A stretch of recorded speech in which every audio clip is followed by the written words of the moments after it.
Mina olen Gerd Kanter, ma olen siis olümpiavõitja ja maailmameister kettaheites. Minu esimene siis rahvusvaheline suurvõistlus toimus juba päris kõrges vanuses, et ma olin 22-aastane siis U23 Euroopa meistrivõistlused Amsterdamis ja siis samal aastal ka universiaad Hiinas.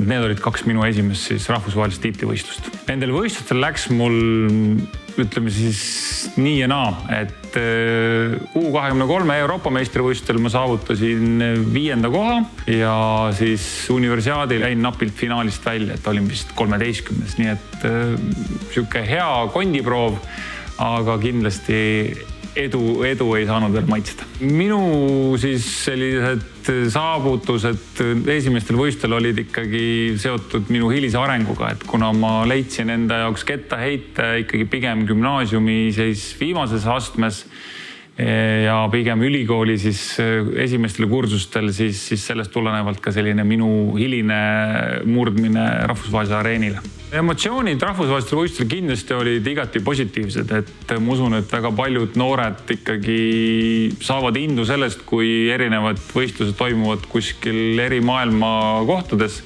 Et ikkagi see lisab motivatsiooni, et tahaks sinna jõuda, tahaks Eesti koondist esindada.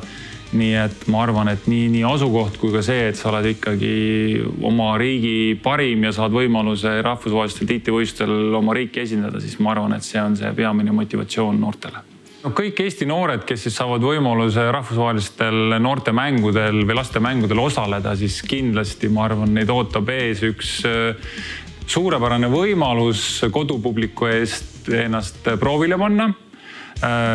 Nuusutada võib-olla esmakordselt sellist rahvusvahelist õhustikku ja ma loodan, et see kogu kogemus on niivõrd positiivne, et sealt tekib veel rohkem indu, et oma spordialaga edasi minna, veel süsteemsemalt treenida ja ühel hetkel miks mitte jõuda maailmameistrivõistlustele, olümpiamängudele ja tuua Eestile au ja kuulsust.